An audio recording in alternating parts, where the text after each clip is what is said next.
Conta um pouco como é que está hoje a situação, se tem juiz de férias, como é que está? Vamos lá. Aqui está tendo Depois, 4 participantes, bom, tudo bem. beleza. Depois da última conversa, a gente pediu, o juiz perguntou se a gente tinha interesse na audiência de conciliação. Aí a gente disse que sim, que tinha interesse na audiência de conciliação. Peticionamos, estamos aguardando a marcação da audiência de conciliação. O que é essa audiência de conciliação? É uma tentativa de se chegar a um acordo. Existe possibilidade de acordo? Eu entendo que remota diante do que eles propõem. Porque a gente já tentou algumas vezes, inclusive contato telefônico, por e-mail, eu conversei com o doutor João, eles não têm, não é ele, tá? A seguradora não tem interesse de manter o plano se não for nas condições que eles estipularam. Ela disse que não, que fora daqui eles enviaram, eles não têm interesse. Falei, você pode melhorar alguma coisa e tal? A resposta da seguradora é que não, a parte administrativa, não é o jurídico, porque o jurídico ele faz o que as partes mandam, né? Se você chegar para mim aqui e falar assim, amanhã arquiva esse processo, eu vou arquivar o processo, né? Aí, vamos fazer um acordo, vamos, na forma que foi estipulado, a gente faz. Se não, não tem como fazer. Então, a seguradora, ela demonstrou que fora do que, lógico, né? Para ela é muito mais viável manter nas condições que está. Por quê? Porque agora é a parte mais crítica, né? Que é o envelhecimento do grupo e a possibilidade de ocorrer sinistro mais de forma mais talvez o termo seja esse, mas de forma mais corriqueira, né? Que vai acontecer simultaneamente. Mas é que vai acontecer, né? Porque é uma questão natural. O risco ele aumenta com a questão da idade. Isso é notório e natural. A gente tem um risco todo dia, mas de uma condição do infarto, de alguma coisa, de um acidente e tal, que é distinto. Mas o envelhecimento ele aumenta o risco de sinistro, né? Então, eles não demonstram interesse. Eles não demonstram, até porque eles já cancelaram, e aí o interesse deles é lucro. A seguradora tem interesse de lucro. Mas ainda assim ela está lucrando. Mas lucrando menos para eles não interessa. Eles querem ganhar dinheiro. Beleza? Agora, quando você fala em conciliação, eles vão apresentar essa proposta. Aí você vai dizer para o juiz que você aceitaria essa proposta, mas que com uma melhoria. Quem é que decide no final pela conciliação? É isso daí que eles apresentam ou o juiz entra no meio termo? Vamos supor que a nossa está muito próxima da deles. Isso. Na verdade, o que acontece? A conciliação é uma forma de tentar encerrar o processo. Né? Todo o processo ele é desgastante para todas as partes e, de todo modo, ninguém gosta. Nem a empresa gosta de ter processo tramitando, nem a quem entra com a ação gosta de tramitar. A conciliação é uma forma de se tentar ajustar algumas coisas. Não, olha, tenta diminuir nisso aqui, tenta aumentar aqui, tenta adequar isso aqui. Sim, uma questão de tentativa de um conciliador para. Mas aí você me diz assim: o conciliador efetivamente dá a última palavra? Não, as partes. Porque eu posso pedir uma audiência de conciliação, apresento minha proposta da forma que eu quero, né? Porque o que acontece? Eu posso apresentar uma proposta no curso do processo? Pode, mas o juiz vai ter que marcar uma audiência de conciliação para outra parte, dizer se tem interesse ou não naquilo daí. Ou peticionar. Qual é a outra forma de conciliar? É um acordo entre as partes que as duas partes, eu e o advogado de lá, negociamos, montamos uma minuta e com essa minuta o juiz, juntamos no processo e o juiz vai homologar o acordo, homologar um acordo. Essa é uma das formas de se fazer um acordo no curso do processo, para interromper o processo. A outra forma, quando se demonstra que as partes têm interesse, é justamente o juiz dizer assim, então vamos fazer o seguinte, vamos marcar uma audiência, e lá vocês vão tentar chegar num consenso. As partes vão levar as ponderações que eles entenderem necessárias. Efetivamente vai ter acordo? Não, pode ter, pode não ter. O intuito é que tenha para se encerrar o processo. As partes são obrigadas a apresentarem proposta? Não. A outra parte pode dizer assim, tudo bem, eu aceito a audiência de conciliação e vou ver o que vai trazer de lá. Aí traz, fala, não, isso não me interessa, não quero fazer. Então, assim, a última palavra é sempre das partes, ou de uma ou de outra. Para conciliar, para que haja um acordo, é necessário que as duas partes digam assim, vamos fazer um acordo. E aí as duas partes chegarem num consenso e fazerem um acordo. E aí pede o juiz para homologar. Tanto na petição quanto na audiência, o acordo tem que ser homologado pelo juiz, porque ele vai observar alguns requisitos, né? Pode ser também algo desproporcional, que ele perceba que, na verdade, é o advogado que está querendo fazer o acordo e prejudicando demais uma das outras partes. Então, aí o juiz olha e diz, não, tá ok. Entendeu? Ora, o que causa espécie é que a nossa proposta que nós colocamos é o contrato. Foi o contrato. Como é que o juiz vê isso? Quer dizer, existe um contrato assinado há 28 anos, tem pessoas que estão há 28 anos no processo pagando, e o que a gente quer é que continue o contrato do jeito que está.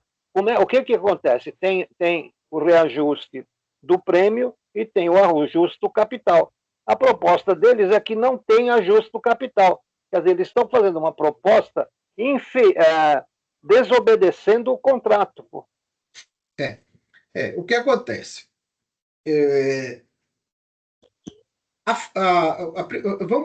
Vamos traçar uma linha inclusive, já que vai entregar isso aí para o pessoal que vai. Então, eu vou fazer acho que eu vou fazer vou delinear todos os pontos, porque talvez esclareça tudo que precisa. Primeira coisa, foi feito um contrato, tem cláusulas que são estipuladas no contrato, e é um contrato que ele é um contrato anual. Eu já expliquei isso anteriormente, em que pese haver uma renovação, especificamente o nome é renovação e não prorrogação. O que é isso? O contrato, a cada ano, eles falam assim, vocês têm interesse de renovar? Vamos renovar. Tem interesse de renovar? Vamos renovar. Por isso que eles, todo ano, eles mandam uma carta. E você diz, ok, eu quero continuar, não quero continuar, e eles dizem, vai continuar, só que vai ter um aumento de X, certo? Isso é assim. Antigamente, talvez vocês vão lembrar, toda vez que você ia fazer, até hoje acontece muito isso, toda vez que você vai fazer um financiamento, alguma coisa, eles falam assim, você não quer fazer um seguro? Você não quer fazer um seguro de vida, um seguro residencial?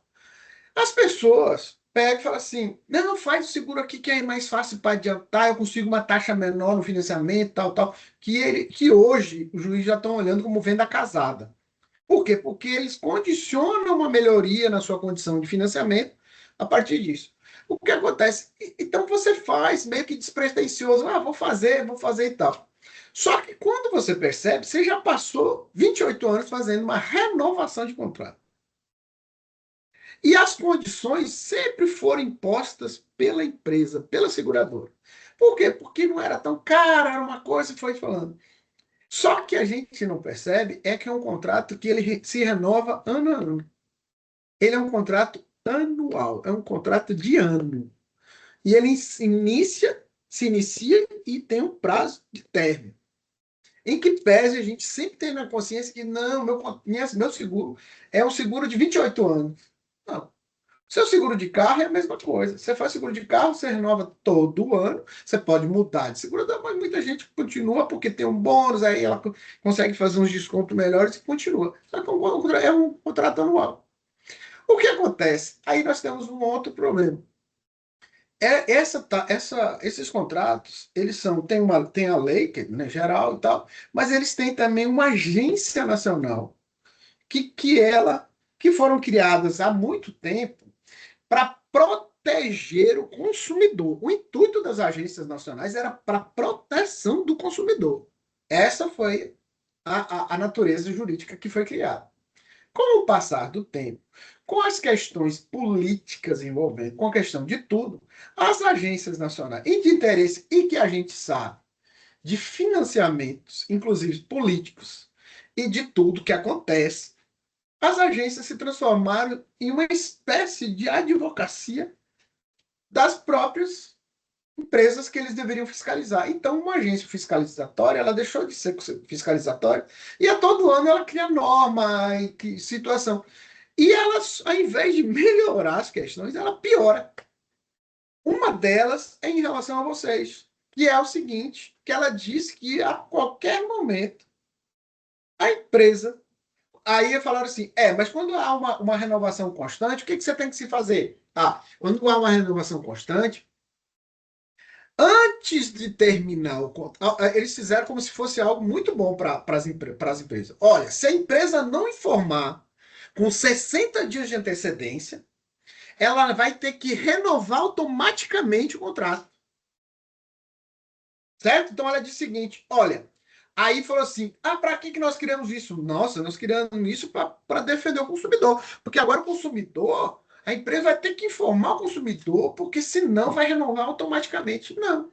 E, na verdade, eles fizeram o seguinte, eles criaram só uma situação para dar legitimidade da empresa encerrar o contrato e dizer que ela fez da forma que era determinado pela norma. Então, eles pegaram e disseram o seguinte, olha, se você não quiser renovar o contrato, você vai ter que, 60 dias antes do contrato, você vai informar que você não tem mais interesse. E ela pegou e faz. Então, as empresas fazem isso. Aí, o que a gente fez?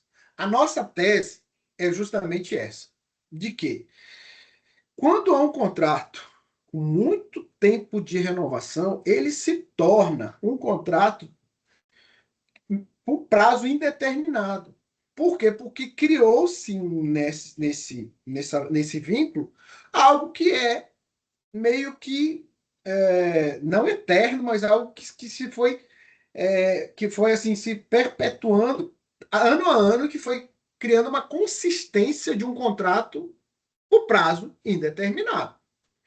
Então, nisso, não é a norma que defende vocês. O que defende nesses casos é a jurisprudência. É a interpretação dos juízes dos tribunais que, aplicando subsidiariamente o Código de Defesa do Consumidor, fala assim, vocês se beneficiaram demais, vocês têm um contrato que tem 20 anos de duração, então não é justo que nesse momento se interrompa da forma que se interrompeu. Mesmo que a empresa tenha feito, tenha atendido o que a norma diz, de notificar com 60 dias de antecedência, a gente entende que não, que é necessário que se prorrogue e se mantenha as mesmas condições. Essa jurisprudência ascendente. São todos os tribunais do país? Não. Todos os estados têm um tribunal específico. Todos os estados têm um tribunal específico.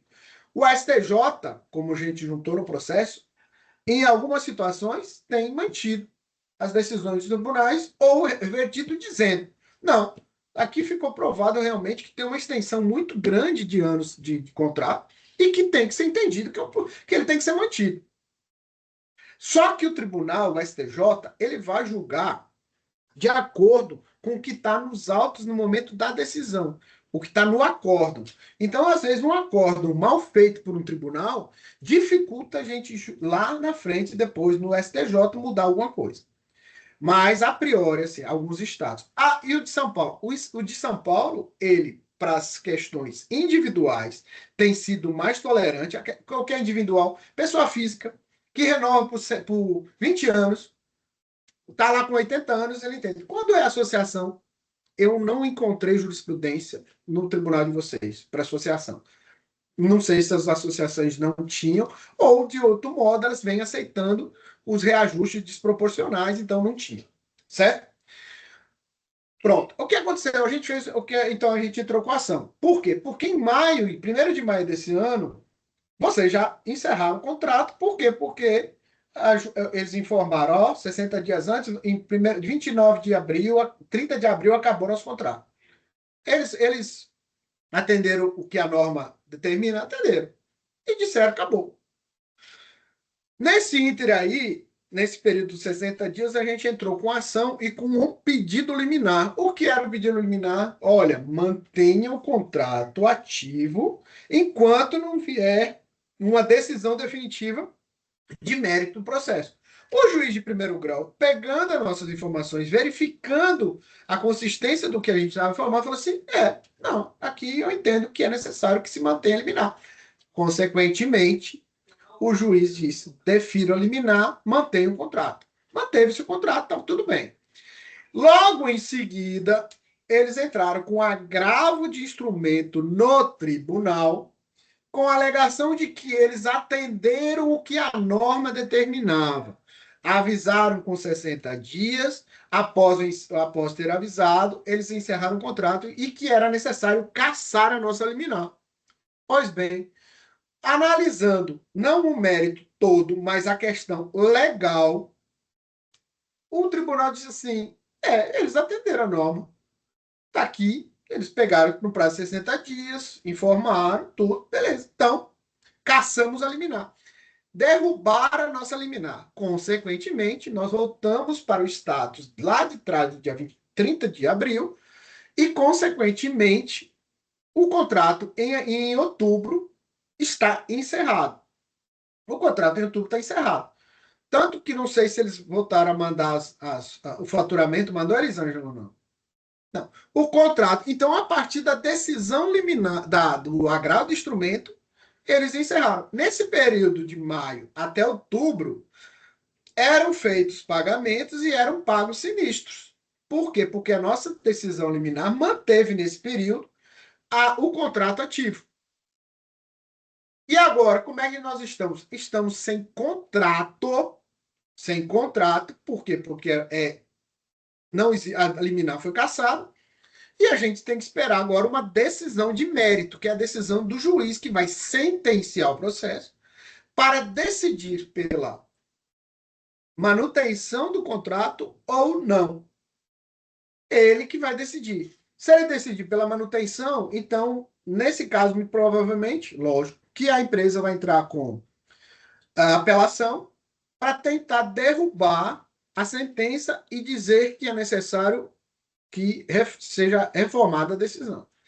Caso o juiz de primeiro grau decida pelo improvimento ou pela improcedência do nosso processo, nós é que vamos entrar com apelação, justamente buscando a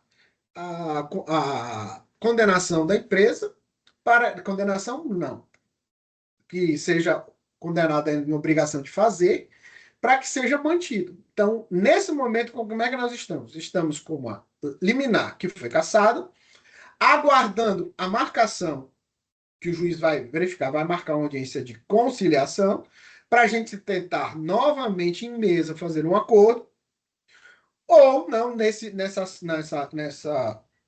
audiência, pode ser a presença só de um advogado, ou do advogado e um representante, um preposto dentro da associação, que eu vou querer que participe, lógico que eu quero que participe, e aí se chegar ou não no acordo. Pode-se traçar parte de um acordo em mesa e depois o advogado levar a conhecimento lá da seguradora para atender alguns dos requisitos que a gente acha interessante. Mas nada é possível. Quer dizer, nada é possível. Vamos fazer a correção. Tudo é possível. Nada é impossível de acontecer. Tudo é possível. Pode ter acordo? Pode. Pode não ter acordo? Também. Pode ser julgado procedente o processo? Pode. Pode não ser julgado? Pode. É porque agora, como eu vou repetir, não é mais uma interpretação da norma. É uma interpretação jurisprudencial. É um entendimento deles baseado na questão não só da norma específica, porque uma norma de uma agência reguladora ela é menos importante do que um Código de Defesa do Consumidor e do que uma Constituição. E na Constituição tem a preservação do Estatuto do Idoso, tem a questão da prioridade de tramitação, mas também a prioridade de dar melhor atendimento ao idoso. E o Código de Defesa do Consumidor diz o seguinte: é necessário que se observe se há abusividade nesses contratos. Mesmo que eles estejam atendendo uma norma, mas se houver um abuso, é necessário que o judiciário faça a aplicação para ter mais proporcionalidade, mais razoabilidade. A mesma coisa que o Código de Processo Civil diz. Então, e o Código Civil diz. Então, assim, tem que se julgar não só pela norma fria, mas em razão da questão da boa-fé dos contratos, né? Porque tem que ter boa-fé na contratação do lado de lá. Se a gente se manteve pagante desde o início do contrato, sempre atendendo tudo que ela fez, é necessário entender que agora ela agiu de má-fé. Por que ela não encerrou? No segundo ano de contrato de vocês, ela não mandou e disse, não tem interesse. Por que só agora, quando vocês estão mais próximos de que ocorra o sinistro em razão da faixa etária, que isso é natural, por que agora ela diz assim, não, agora eu não tenho mais interesse? E considerando ainda que ela sequer teve aumento de capital. O mesmo capital que vocês contrataram lá 28 anos atrás, de 50 mil, é o mesmo capital de hoje. O sinistro não aumentou. Vocês ganham a mesma coisa. Porém, as parcelas vocês têm aumento todo ano. Então, é justamente por isso. Então, essa questão da boa-fé na questão dos contratos, principalmente contrato de consumo. O contrato de vocês é um contrato de consumo. Que tem por base legal o direito do consumidor. Entendeu? Em que pese ele está condicionado às normas da agência reguladora, mas ele tem que atender os parâmetros do Código de Defesa do Consumidor, da Constituição, do Estatuto do Idoso, que são normas mais relevantes do que a própria norma que estipulada pela agência reguladora. Certo? Eu acho que isso daí esclarece tudo que vocês precisam, mas pode fazer. Qual é o próximo passo? É aguardar que o juiz... Ele não tem Próximo tempo para... passo. Não há nada que se fazer agora, não tem como fazer, não há possibilidade de fazer nada. O próximo passo é ou uma audiência de conciliação ou uma audiência de instrução. Aí vai ser, mas a audiência de instrução no quê?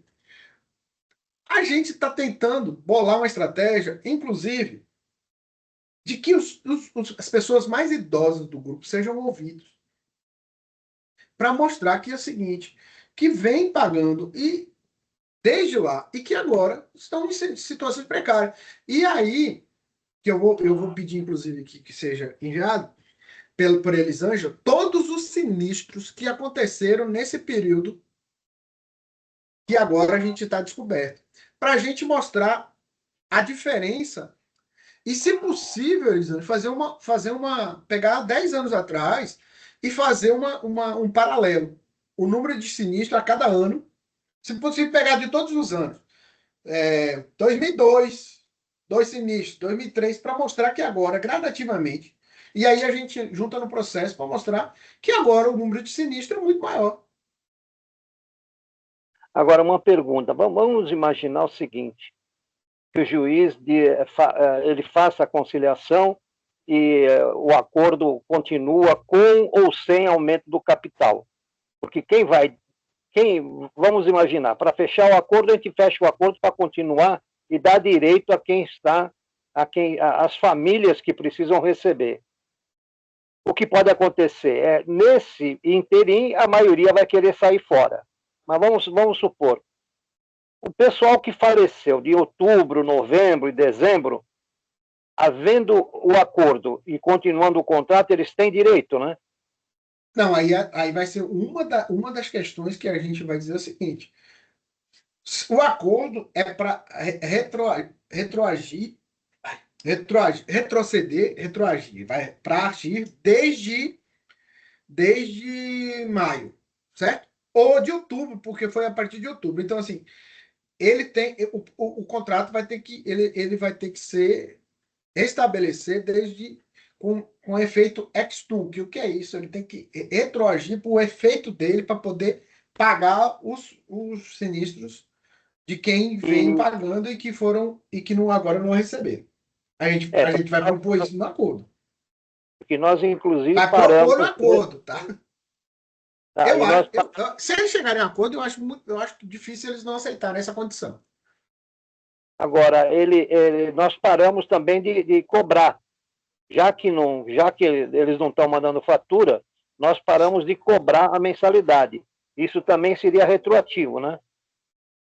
Não, com certeza. Deixa eu dizer uma coisa para vocês. Se a gente quiser que volte a retroagir, eles vão querer que vocês paguem os, os, Os meses as que ficaram. mensalidades que foram. Tá. Mas tem aí uma sugestão aqui que me ocorreu, que talvez atenda até vocês. Se eles não quiserem retroagir e a gente não pagar, a sugestão é que seja feito o cálculo das mensalidades anteriores e vocês cobrem dos segurados. E com valores cobrados do rateio, é praticamente o valor do sinistro, que aí vocês vão ter condições de pagar o sinistro daqueles que não receberam.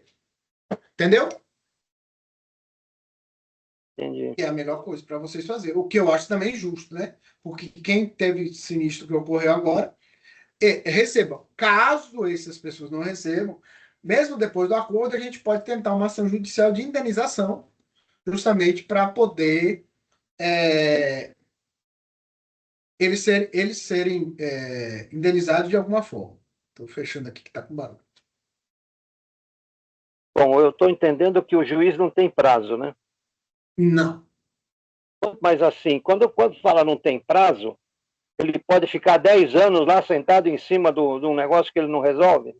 não. Olha só, 10 anos, hoje em dia, existe um controle do CNJ. Então, eles, de todo modo, eles têm que dar despacho, fazer alguma coisa para o processo. Ele não pode ficar parado mais de um ano, de jeito nenhum. Né? Porque, inclusive, a gente peticiona no processo e pede e junta dizendo que tem prioridade, inclusive porque a maioria são idosos. Então, ele não pode ficar esse período todo. Por quê? Porque hoje há um controle do CNJ. Todos os processos eletrônicos eles sofrem um controle externo do CNJ, justamente porque existe o princípio da eficiência. E no princípio da eficiência, com relação aos processos, ele tem um que diz o seguinte, que tem que ter o processo tem que durar ter um prazo razoável. Isso é um prazo razoável, tanto para não ser mal feito e ser decidido às pressas, quanto também para não ser muito extenso e prejudicar as partes. Então, ele não pode mais ficar como antigamente. Uhum. Okay. Isso é monitorado no próprios autos? Não, o CNJ tem acesso às planilhas, eles têm acesso, é o seguinte, ó, todo sistema ele tem um banco de dados, todo sistema. E todo sistema ele tem uma forma de você fazer uma espécie de, não é nem contabilidade, é uma espécie de monitoramento, né? Porque assim, hoje em dia, todo processo que dá entrada, ele automaticamente ele é sorteado para as varas. Então ele tem uma distribuição automática. Se eu der entrada agora numa ação, eu dei entrada aqui, ele já distribui para uma vara. A pessoa que deu um segundo depois, o próximo já vai para outra vara, não vai mais para essa. Então é automático, certo? Automático. E aí, os juízes, e tem como. Esse é um do controle para saber a quantidade de processos que tem na vara. E também eles têm hoje como monitorar a questão de processos anuais. Então, essa vara tem, então, tem X processos no ano.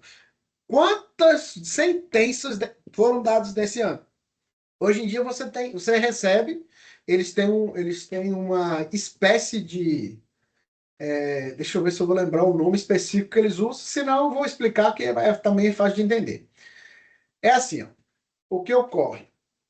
Não é que eles batem meta, mas é uma espécie de bater meta. Né? É uma forma de controle de qualidade que eles têm. E aí eles recebem até selo. Hoje em dia você chega lá, você vai chegar numa vara, tá lá, selo qualidade 2025, não sei o quê. Que é o quê? O Conselho Nacional fala o seguinte: de 2025 a 2026, todos os processos que ainda tramitam nessa vara de 2017, 2018, tem que ser sentenciados. Aí você tem que sentenciar. Mas eu não consegui dar, não teve uma sentença. Mas eu. Aí você fala assim, pô, Arsênio, eu não acredito nisso, porque eu tenho um processo numa vara lá que é de 2007. Se não foi sentenciado, muito provavelmente tem uma justificativa, porque ou depende de perícia, ou foi feita por perícia e o laudo pericial não foi entregue, ou foi feito o laudo pericial, está dependendo da decisão sobre o laudo pericial. Então, são questões que, quando não. Vai sair no relatório. Tem 8 processos aqui do ano que não cumpriu. Por que não cumpriu? Aí você tem que explicar. Por isso que tem as corregedorias hoje. Por que não cumpriu? Aí eles vão explicar. Olha, esse processo aqui, ele está dependendo de uma decisão, ou ele tem uma liminar de um outro processo que está suspendendo esse aqui, ou um lado pericial que não foi entregue, ou foi entregue e houve uma impugnação e já está com outro perito. Então tem um monte de coisa. Agora tem que justificar. Ok. Eli, você teria alguma coisa que você lembra aí dos nossos amigos que poderia ter uma resposta do doutor Arsênio? Olha só. Não, acho que ficou bem claro. Eu acho que com a explicação global, acho que ficou mais fácil de entender. Tá Aí bom. depois, qualquer coisa, a Elisângela filtra e me manda no particular, porque é melhor para eu acompanhar. Principalmente agora, final de ano, que a gente está com. Há muito, o judiciário também dá muito despacho nessa época, mas é muito despacho. Muito, muito despacho, e a gente fica com uma quantidade de trabalho, até o recesso gigante. Entendeu? Eles querem acelerar por quê? Porque para a gente e para eles o processo fica parado do dia 20 de dezembro a 20 de janeiro. Não é que fica parado. Eles podem fazer qualquer movimentação interna e dar despacho tudo, mas a publicação só vai para janeiro. Mas nesse período aí, eles é ruim também para a VAR, porque ela também tem que cumprir meta, que é justamente do CNJ.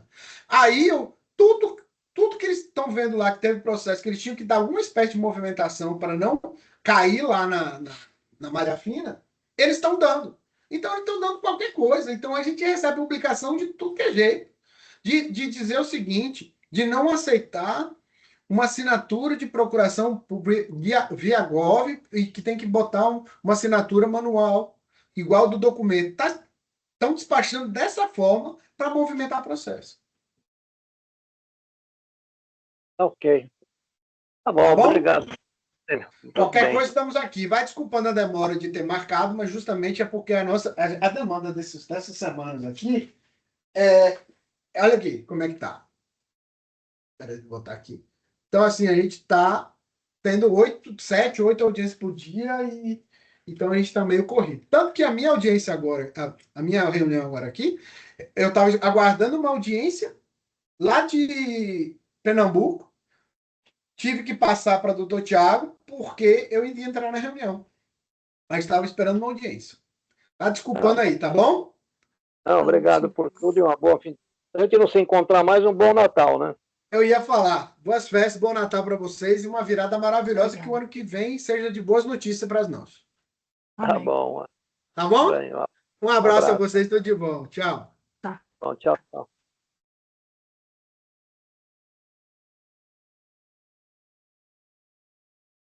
Elis, tudo bom? Tá mudo. Não, parece